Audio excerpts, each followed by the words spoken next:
Good evening, everybody. Welcome to this evening's presentation. I'm Steve Masters. I'm one of the trustees at the Armenian Institute, and I'll just go through a couple of the quick things before we start. So just to let you know, we're recording this presentation, so if you don't want to appear on the video, then please just hide your video and you won't be there. But this is also going to be live streaming on Facebook. I believe it is already. So if you see that, then please share it. Tonight, we're going to be having a talk from Gagik Stepan-Sarkissian, who is a librarian and also my teacher of Eastern Armenian. Yes, I've learned a lot from him over the past year or two. He'll be giving us a talk about the book Armenian Legends and Poems, and afterwards he'll be answering various questions from everybody. So if you'd like to ask a question, if you're on Zoom, then please post a little question in the chat, and if you're watching this on Facebook, then please just leave a comment on Facebook and it'll be passed through and we'll ask it a bit later on. We'll be posting a feedback link in the chat, so please keep an eye out for that.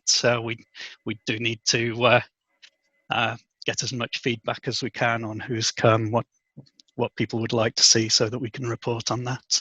And so beyond that, everybody is going to be muted on here, so you shouldn't be able to unmute yourself for now.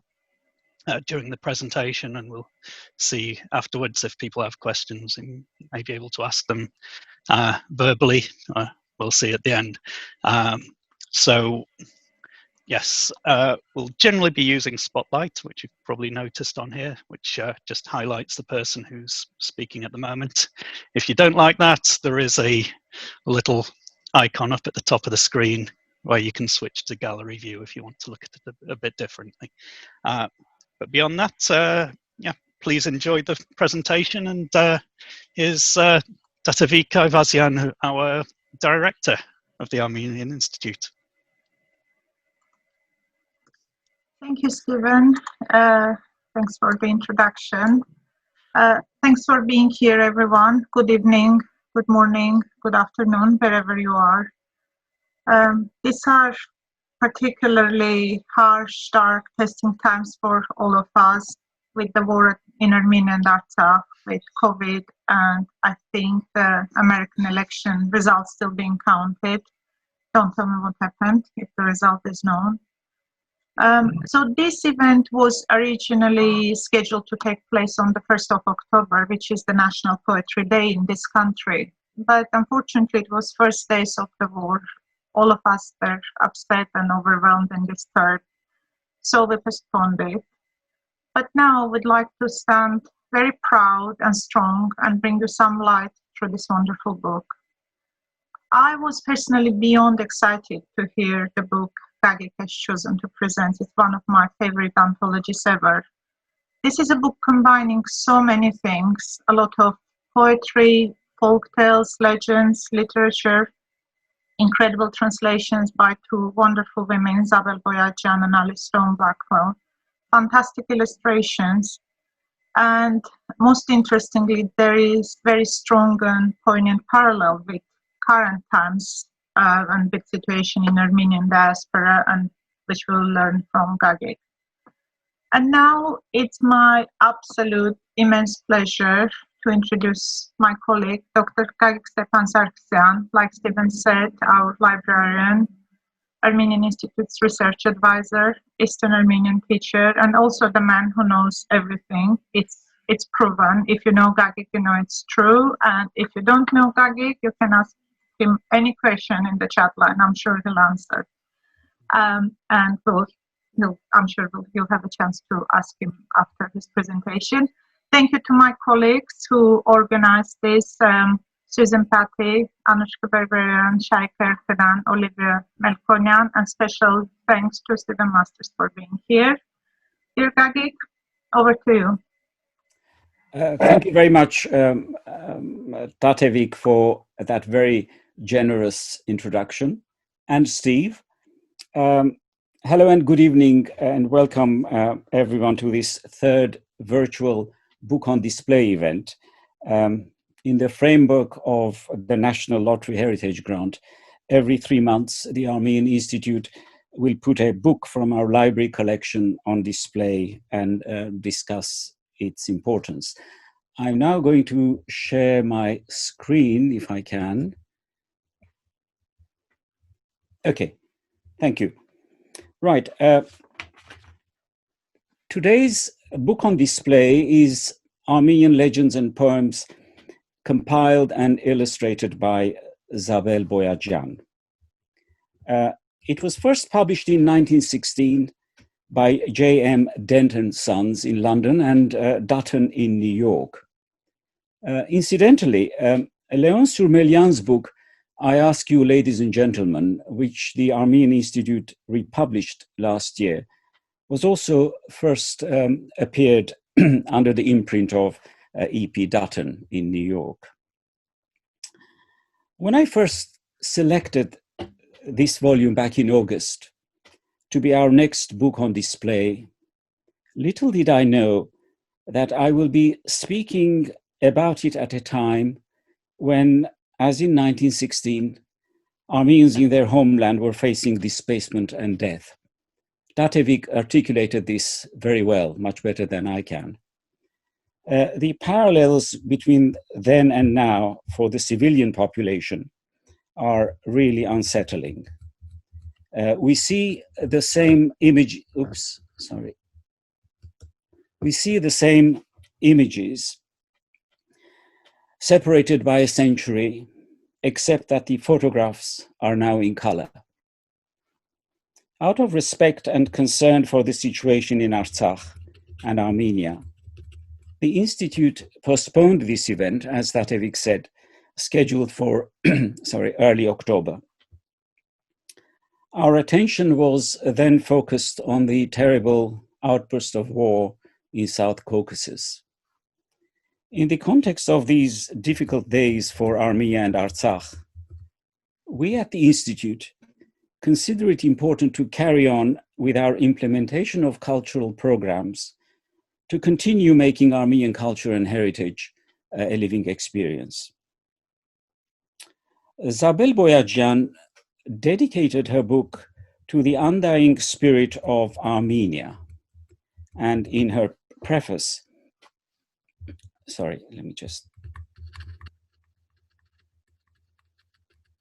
emphasized the point that her principal object was to publish the book as a memorial to an unhappy nation. The intention behind the publication of Armenian legend and poems was to present some account of Armenian art and literature to audiences on either side of the Atlantic, whose interest in Armenia had been awakened by the suffering to which Armenians had been exposed during the First World War.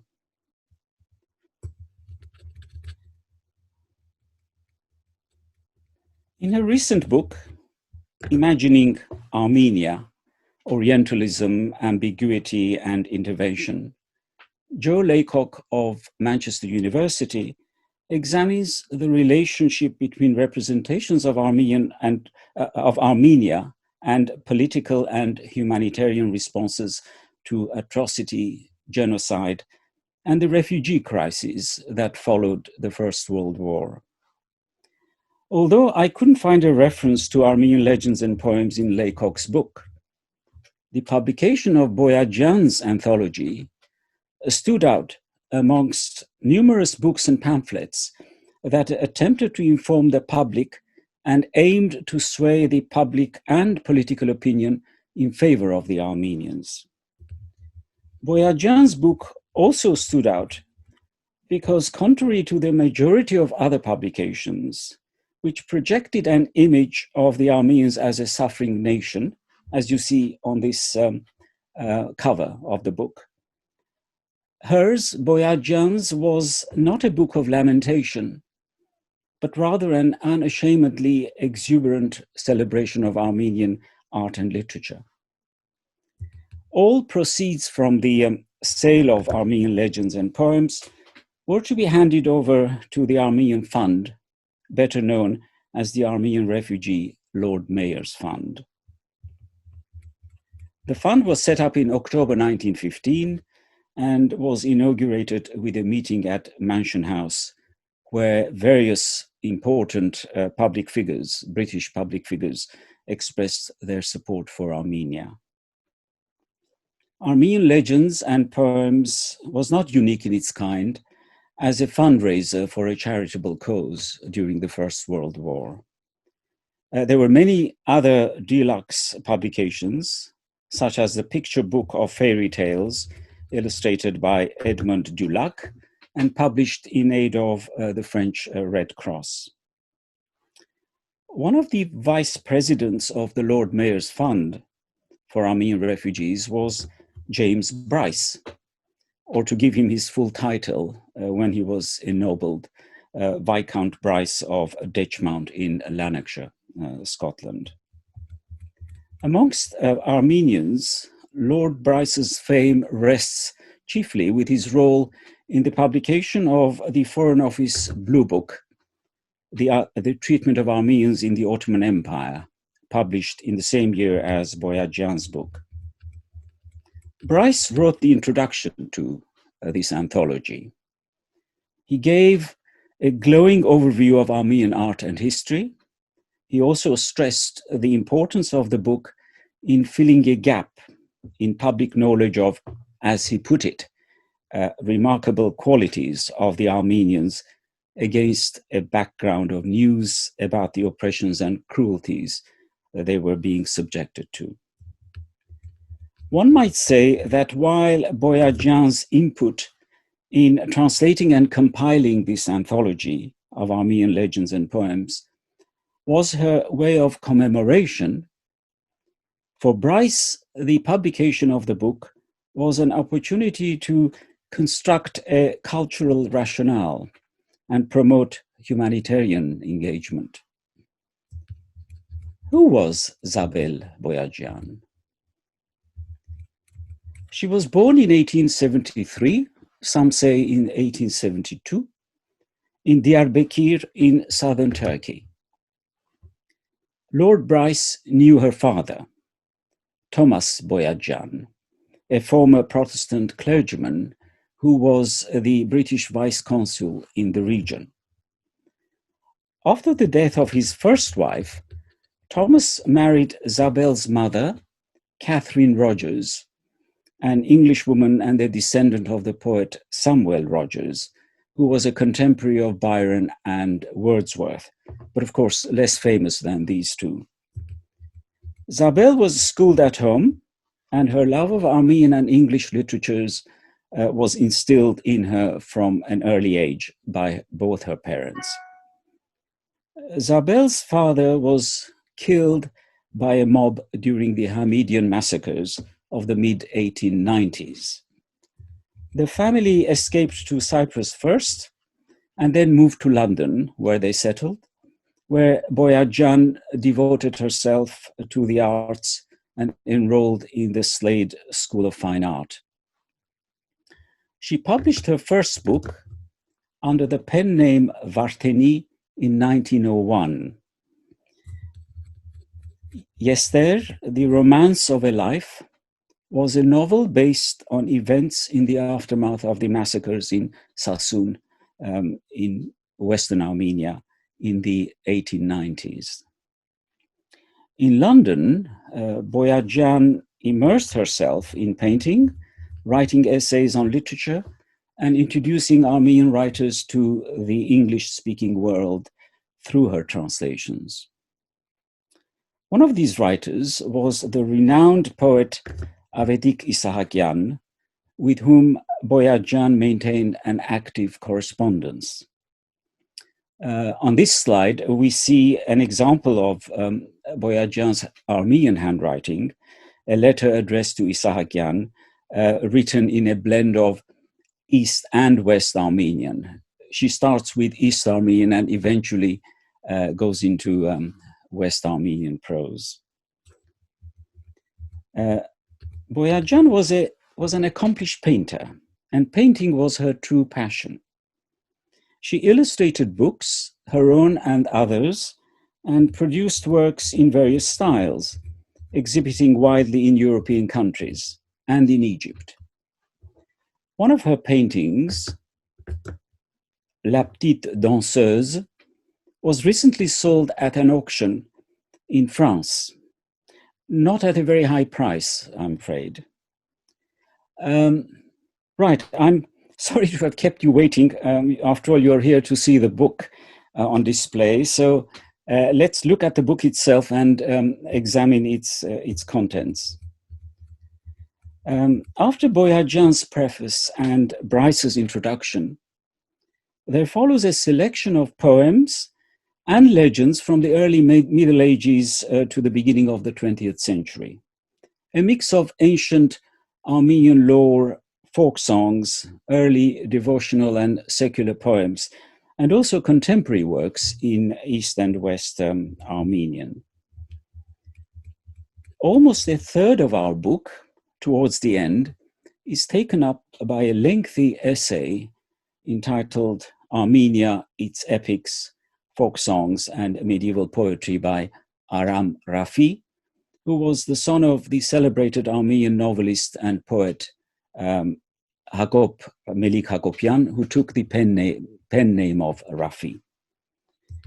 The choice of literature included in the anthology appears to be indiscriminate, almost haphazard, with no effort to put poems and legends in a specific cultural and historic context.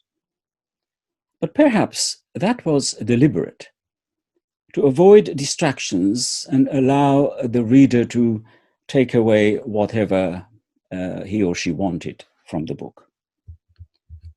The anthology also contains works with Armenian associations by John Gower and William Watson, and two poems by the Italian Armenian poet Vittoria Aranur in original Italian, not in translation. The inclusion of the tale of Rosifili, I hope I'm pronouncing this name correctly, it's the first time I had seen it, by John Gower in the anthology is interesting. Gower, the gentleman on the left, was a late 14th century English poet, a contemporary of Geoffrey Chaucer. He was commissioned to write the poem by Richard II, who played host to Levon V, the last king of Armenian Cilicia, when the latter was engaged in a medieval version of shuttle diplomacy between Paris and London, trying to bring to an end the 100 Years' War. He didn't succeed, of course. Gower's Rosifili is the daughter of a fictional Armenian king called Herapus.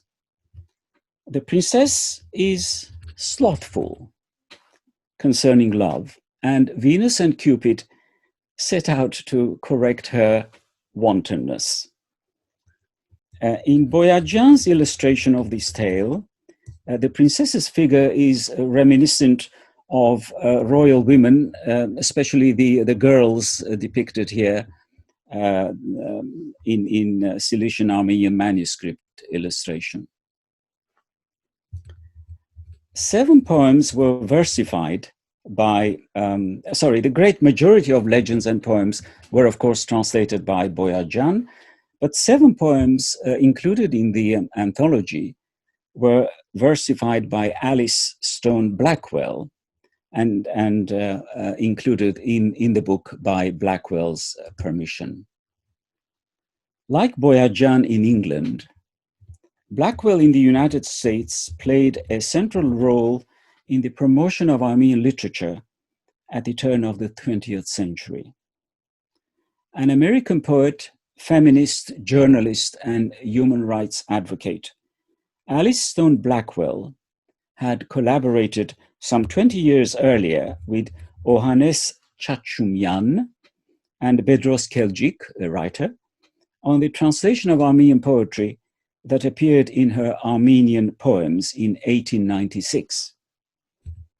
This anthology was set against the backdrop of Hamidian massacres of the mid-1890s, and in order to draw attention to the plight of the Armenians in the Ottoman Empire.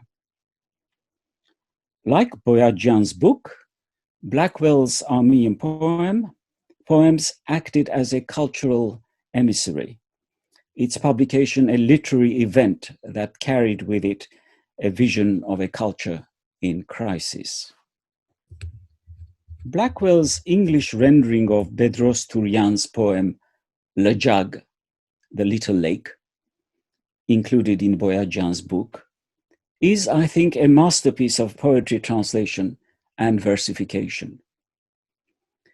Even before the publication of Blackwell's book, some of her poems had appeared in periodicals and had irked the Ottoman government. On the orders of the Sultan, Abdul Hamid II, Blackwell's name was banned in the empire, and the few Armenian papers who dared talk about the poems only mentioned that Turian's poetry had been translated into English by someone called Miss Alice. They were not allowed to use her full name. As I mentioned earlier, Boyajian, of course, created all the illustrations for Armenian legends and poems. There are 12 illustrations altogether, most of them inspired by legends included in the anthology. So here you see the style that he had adopted for this book. You have the margins, which are heavily influenced by either carpets or manuscript illumination. And of course, the centerpieces themselves are very much in her style. The style that she used, she worked in many styles, and this is the style that she used for book illumination. 3 paintings out of 12, meaning a quarter of the whole, illustrate works by Rafi, the 19th century Armenian poet and novelist. This preferential treatment was not accidental. Boyajian had befriended Rafi's widow, Anna, and their 2 sons, Arshak and Aram, who had settled in London after the death of Rafi. Boyajian worked closely with Aram Rafi within the Armenian Association of London and made significant contributions to the cultural life of the small Armenian community in London then. You remember that Aram Rafi contributed an important essay on Armenian literature in our book. There were talks, indications that Aram Rafi and Zabelle Boyajian were romantically involved, but that came to nothing, and they both remained single throughout their lives. In the rave British reviews that greeted the publication of Boyajian's book, some detected a dominant pre-Raphaelite tone in her pictures. I tend to agree with these, whereas others saw influence of Byzantine art in their composition.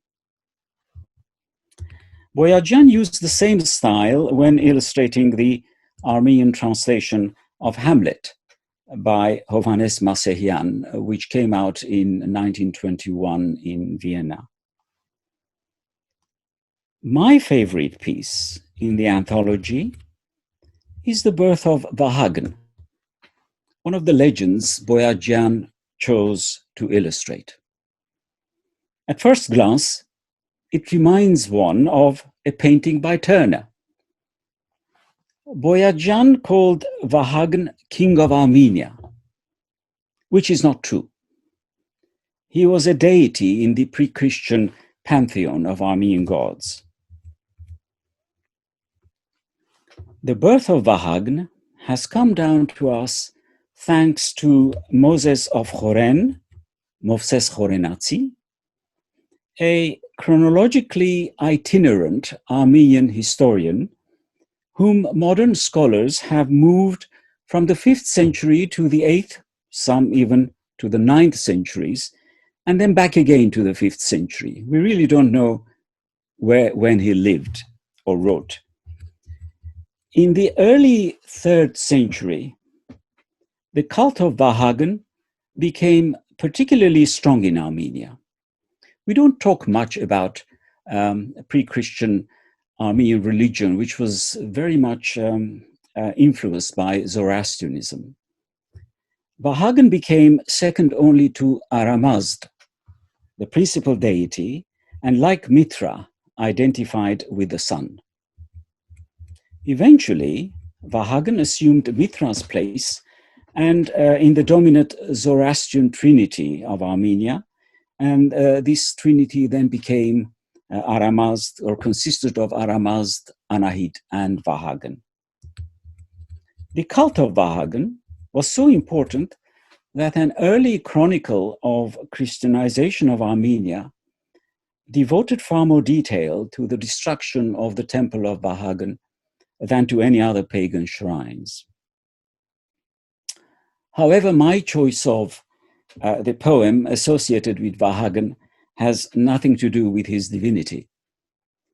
This short poem is a very rare voice from pre-Christian Armenia, almost like a 2,000-year-old recording of the ancient Armenian language.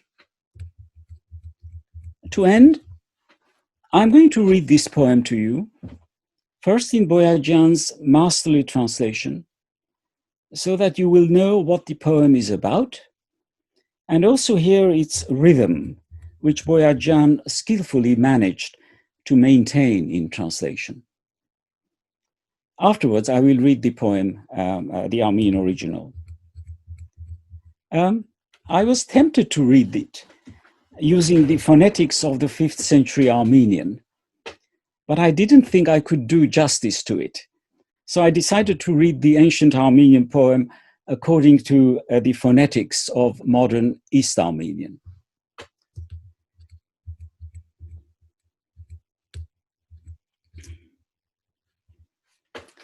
Heaven and earth were in travail, and the crimson waters were in travail.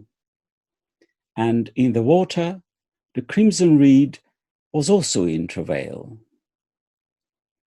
From the mouth of the reed issued smoke. From the mouth of the reed issued flame. And out of the flame sprang the young child. His hair was of fire. A beard had he of flame, and his eyes were suns.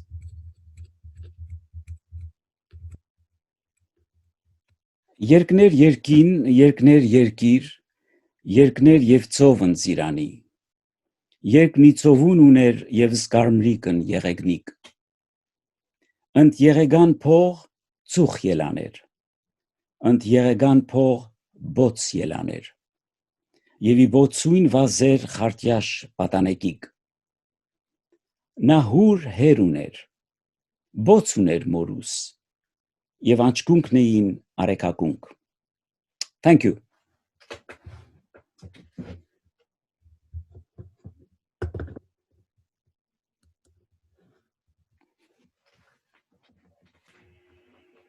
Thank you so much, Gagik. The reading was beautiful. I know you kept it secret from me. Shall we open this for questions? If anyone has a question, please raise your hand or write your questions in the chat line or comment on Facebook. And Gagik will be happy to answer them all, I think. If I can. Yes, I'm sure you can. I'm sure you can. I think I saw a hand somewhere which I just lost. Well, you have a thank you already in the chat line. And someone, Kadne Grigoryan, on Facebook has kindly shared the soft copy link for this book. I will reshare it in the chat line here as well if others are interested. So, sorry, he has shared what? On the Facebook? Soft copy of the book. Oh, right. Yes. Okay. Mm-hmm. Yes. There's a question from Ned Boyajian, very appropriate surname to start the questions. who is asking, is there any record of Zabelle speaking the Tarkmanchats dialect? Well, I have actually looked on the internet for a recording of her voice, because she gave lots of talks in the early 1900s, actually up until her death in 1957. But I couldn't find anything at all. It would have been interesting to see how she spoke Armenian. I don't know if she did use the Tarkmanchats dialect. It all depends how her father taught her Armenian, what sort of Armenian they spoke at home. I know that the mother, the English woman, Rogers, Catherine Rogers, she spoke fluent Armenian, but what sort of Armenian they spoke, I don't know. I think it's very likely, judging by her writings in West Armenian, that she was schooled according to standard West Armenian. But she might have known the Tarkmanchats dialect.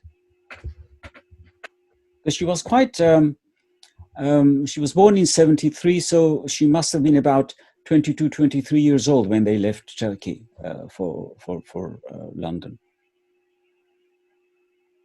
Thank you, Gagik. There is another thank you. A few thanks for you. We'll save the chat line for you to read and enjoy. There's the link shared in the chat line as well, which I mentioned. Do we have anyone wanting to ask a question? Oh, Maritza wants to ask a question. Let me unmute you.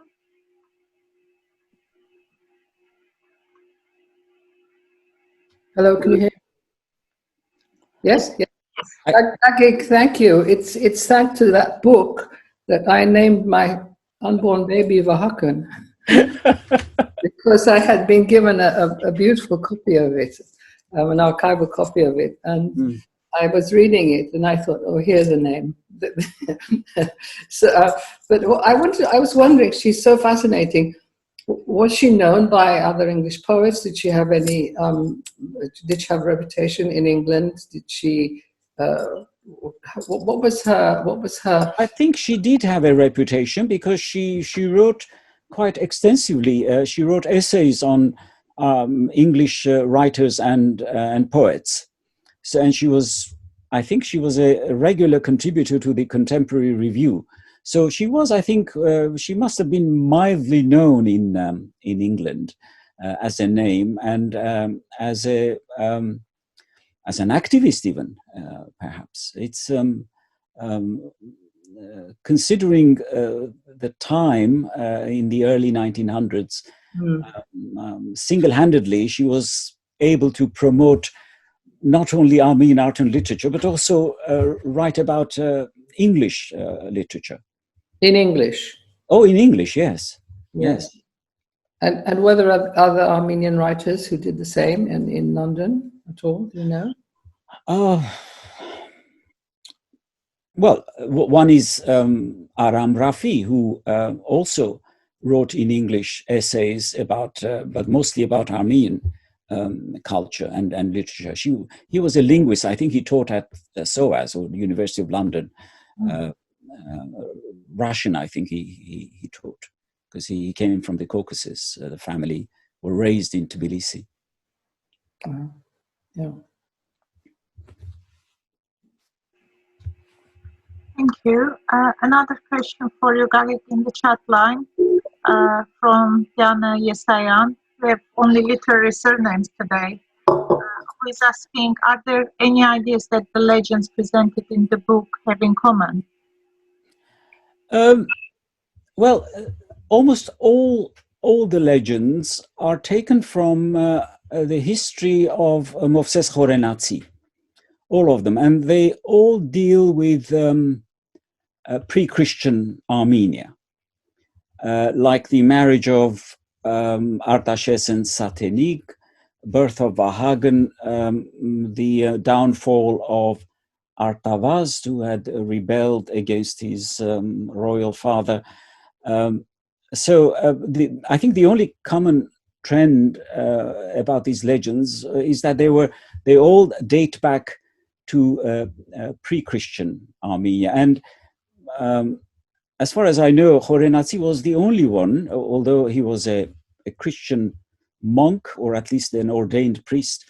He did not discriminate, and he wrote these legends for us. Otherwise, we would have never known about them, because we had no written records before the invention of the alphabet. Interesting. There's a question from I wanted to say something also about these legends and their illustrations, which I found quite fascinating, but I didn't want to digress a lot in my talk. I compared Boyajian's illustration of some of these legends to what the Venice militarist fathers had done in the mid-19th century.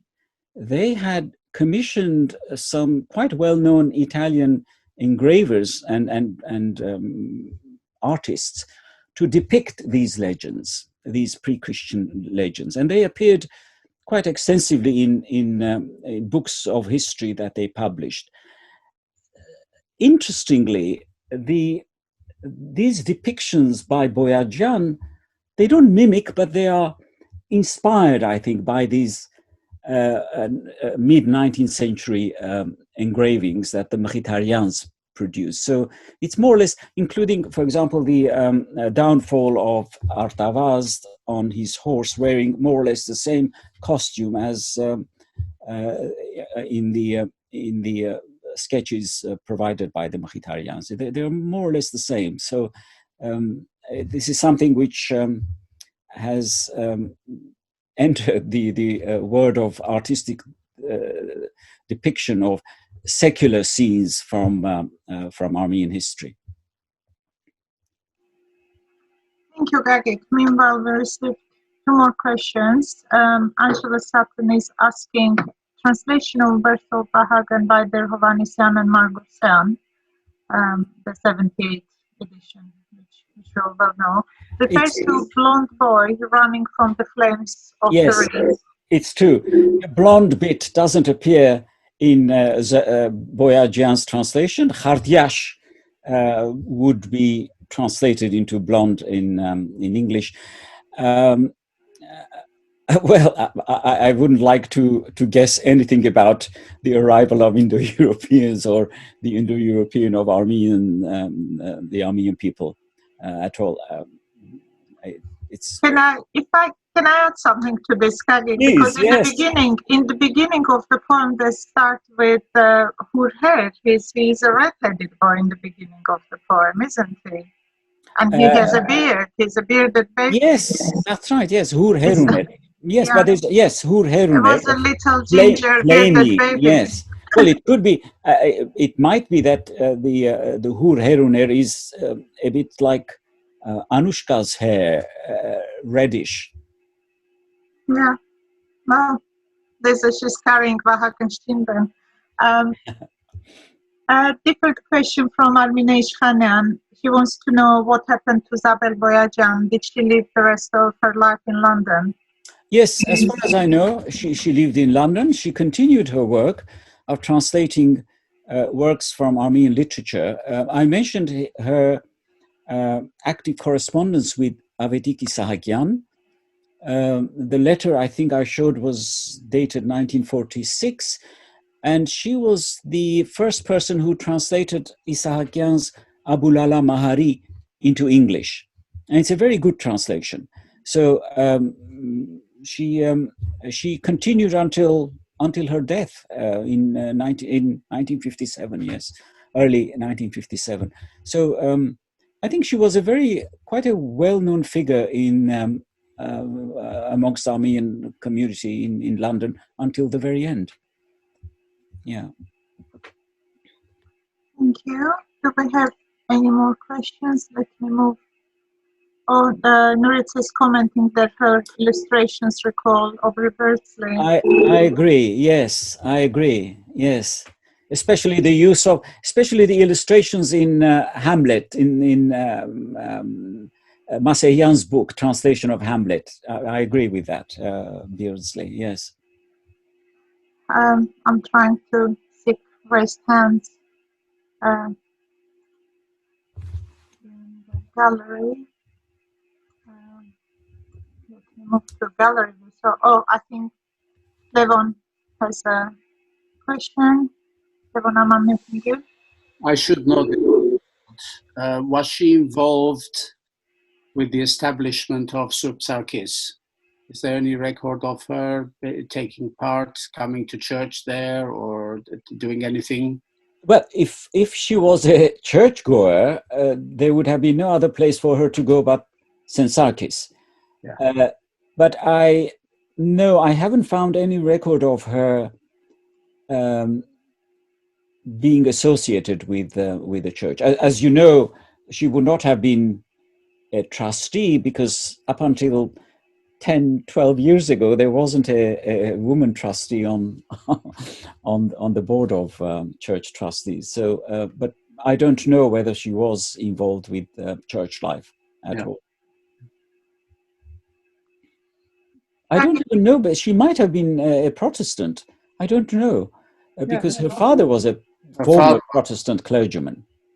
In which case, yes, she probably wouldn't have been let anywhere near the church.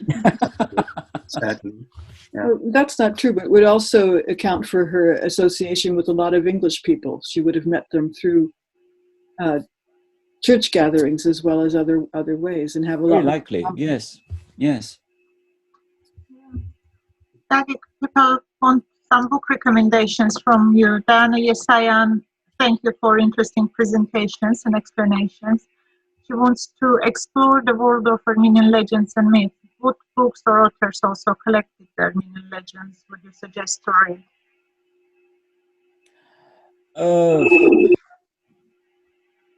Legends. I mean, it all depends what we mean by legends. Folk tales. There are masses of publications on these, and people like Lalayan did collect in the late 1900s, early 20th century, some legends from various parts of Eastern Armenia. If you leave me your email address or some contact details, I should be able to send you some titles in English or in Armenian. I don't know. I'm not sure. It's good to know, because most of them would exist in Armenian. Yeah. I would suggest if you look at our website, armenianinstitute.org.uk, you can find out how to get in touch with us. Yeah, that's right. You might find a few books to sell in our bookshop as well, Gagik. Sorry? A few books to sell, a few duplicates. Yes. To get rid of, yeah. Yeah, if we have the duplicates of these, yes. Yeah, and the similar questions from Norita, who wants to know where to read her writings and articles. Well, they are not widely available on the internet, but I think she published a lot in the Contemporary Review and some others. I don't recall the names now, but if digital versions of these serial publications exist, of course, we can access them. But otherwise, I couldn't find much on the internet. She published, if I'm not mistaken, in Searchlight on Armenia in Ararat. Yes, there was also an Armenian publication called Ararat, which was published in London. I think she did write for in both English and Armenian for that publication. But I don't know if the digital copies of these serial publications exist. Her books, some of her books, which are out of print, are still available through the various publishing houses in India. If you select the title, they will print it out print it for you, a facsimile edition, and send it to you. Some of them beautifully bound in leather.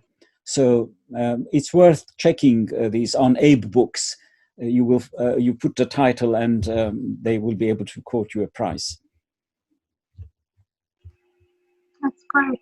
And Alice also liked your uplifting presentation, and she wants to know, is there a direct or indirect connection between the legends in this treasured book and the Sassoon-C David epic? Not that I know of. No, I couldn't tell that there is a direct link. Sassoon-C David, the epic is really, if you go into deep research, you will see elements of pre-Christian Armenia, but also Christian Armenia, because some of the names would have become familiar to Armenians after they became Christians. So some of the names are biblical. No, I couldn't find any connection between the two. I have to say, because we are live on Facebook as well, and there are hellos from Facebook coming from Athens and from Amsterdam, so they're global at this point. We have a very practical question from your student, Elmas, saying, have you finished setting the library? Thank you for this question, Elmas. Well, thank you, Elmas, for the question. She's not my student. She's my pen pal. We correspond with each other in Armenian, sometimes in English, sometimes in Armenian. We have started setting up the library, but I can't say that it is completely finished yet. But thanks to the help I've had from my colleagues, Tatevik, Susan, Anushka, and now Shahika, I think we are getting there. Yes, we will get there, lockdowns permitting, eventually. And she wants to know, is it possible to borrow? Unfortunately, we are not a lending library, but we have lots of duplicates which we can sell. We'll put up the prices on the website, and you're very welcome to place your orders before they disappear. Yeah. Anna Esther Hakotan is asking about, she says, is there a publication of the complete collection of her artwork, Zabelle Boyajian's artwork? No, but there has been a monograph in Armenia by, I think, someone called Khurshudyan, that examines her artwork. I haven't seen the book myself, but I know it exists.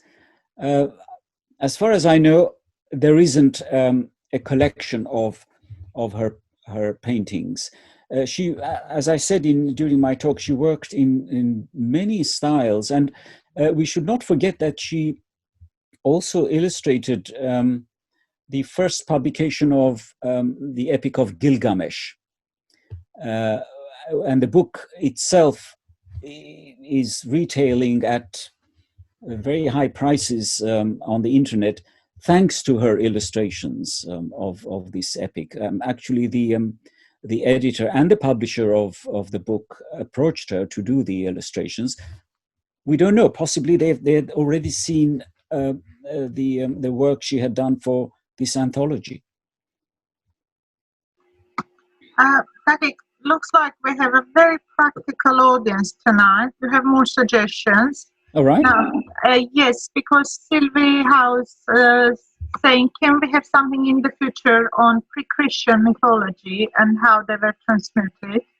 And Armine agrees with Sylvie's suggestion. She thinks it will be an interesting talk.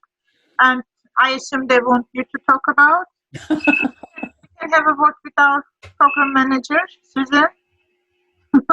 Yeah, she's fine with it. That will be an interesting topic for a talk. Yes, because that's the reason why I selected The Birth of Bahagan, because these are we know the voices of Armenian writers, historians, theologians after the 5th century. We can read what they wrote. We can hear their voices. We cannot hear the voices of pre-5th century Armenians unless we go to Khorenatsi or even Pastos Buzand to hear these voices. Why were these legends important to Armenians, and why Khorenatsi in particular chose to write these things down? And thank God he did.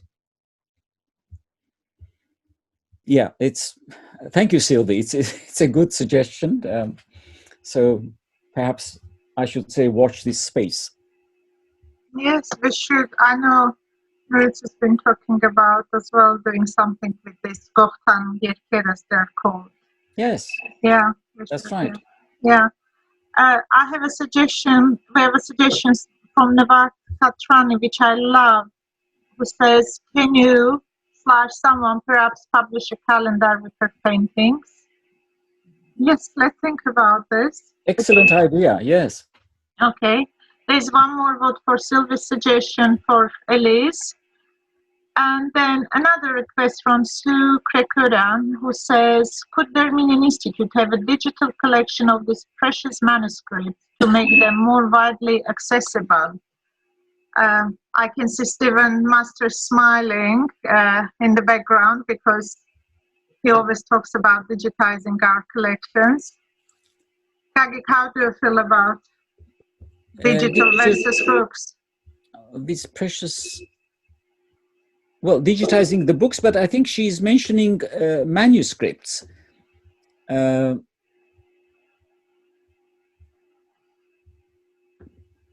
we ask to just explain? Books, all right. Books okay. and all. Yes, well, we need funding for this sort of activity. Someone recently did talk to us about a special digitizing machine that does this work with books.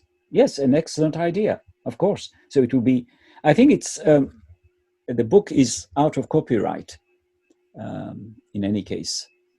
So yeah, that's a good idea. Together with Nevart's suggestion of the calendar, why not? Yeah, let's go for it. And sorry, we have so many questions coming in. I'm trying. Susan Pat is asking, 3 of the illustrations were of Hamlet. How were these integrated into the text? Were passages of Hamlet there? Why do you think this was selected?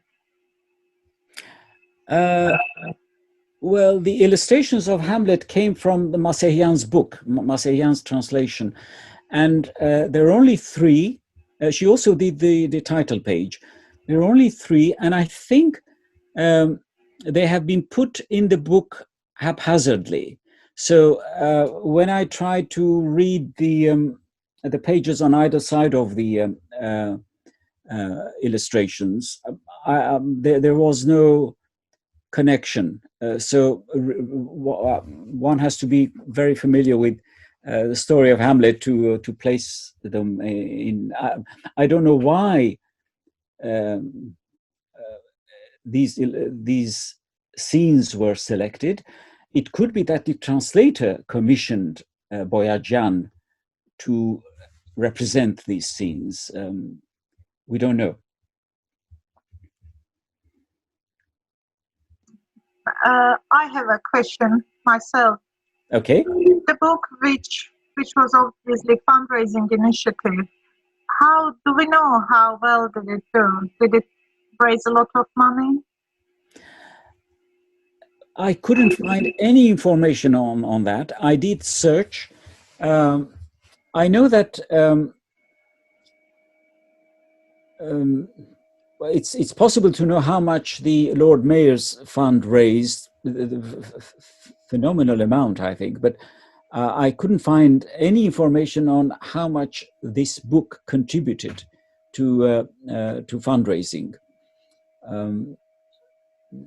I don't know. It's difficult to say. Perhaps there will be some records in the National Archives where the Lord Mayor's Fund's records are kept. Also the publishers, perhaps.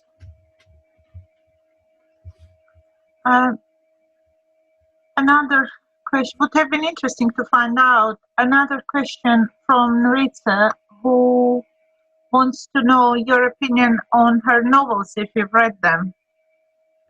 I haven't, I'm afraid. I haven't been able to actually find one. Yes, there I would have liked to have read, but it's a very rare book now. I checked. In Britain, there are only 3 libraries that have a copy, and very few, 6 or 7 in the United States.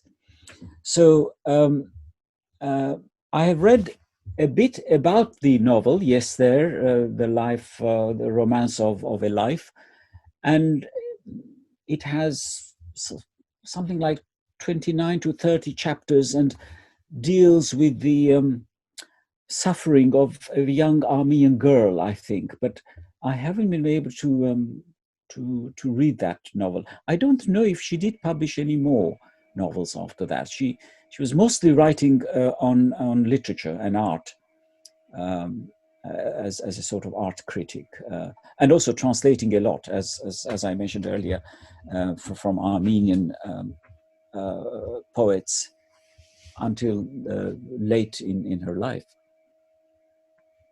Can I slightly derail the conversation, because we talked about fundraising through books and arts, which is very sadly we're doing right now to support Armenian data, and invite all of you to join us on 15th of November for a fantastic arts, poetry, music, spoken word curation to raise money for All Armenian Fund in Natram.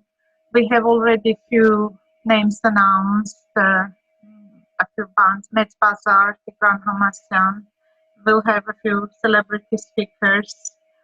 We have Peter Palakan and Lola Kondakjian joining us to read poetry, and more names coming very soon. Please keep an eye on our Facebook, donate with Nadram, and come and enjoy also part. So it's very poignant that we're repeating like exactly what Zabelle was trying to do just a century ago.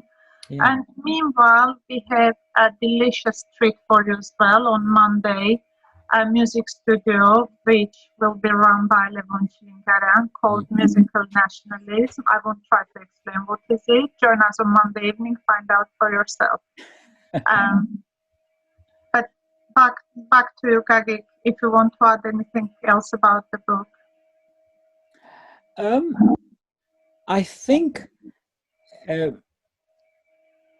facsimile editions of this book still exist. You can order them, and if you are not able to read the Armenian original, or even if you are, it's an excellent exercise during lockdown to read the Armenian original and then compare the translation to the Armenian original. It's you can tell that it's both actually Blackwell's and Boyajian's translations. You can tell that they have been translated by poets. Sometimes you read and you think, oh, this is the original, the English version, I mean. So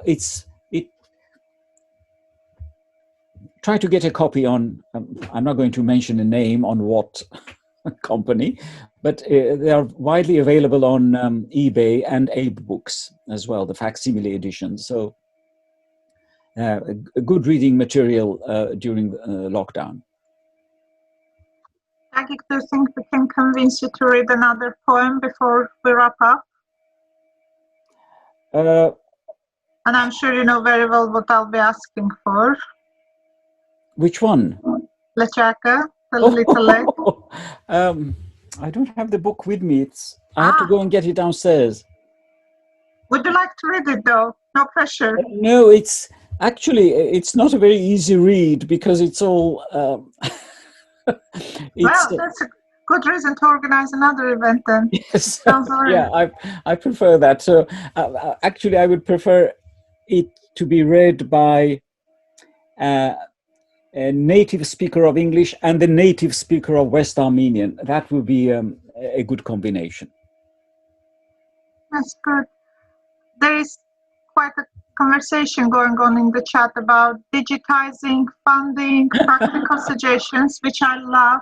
Please email us your ideas. We visit Yes. our website, which is armenianinstitute.org.uk, so you can see our contacts, our events, our new blogs coming up. Also, speaking of visiting our website, I'm going to share a link now which to our feedback form. So if you enjoyed this event, please take a minute and fill it in so we can share it with our funders. And if we don't have any more questions, I think we should finish. Let me share the link to the feedback form. Can I complete it as well? To say what did you think about your audience? Yes. Well, about my own presentation. Of course, of course. Did you enjoy it? Is it a book you love, Gagik? Why did you choose this book? I had seen and read it decades ago, but I think this opportunity enabled me to see it in a very different light.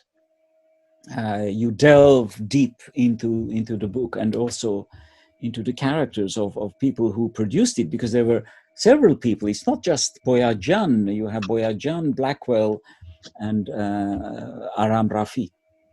So yeah, very much. Fantastic.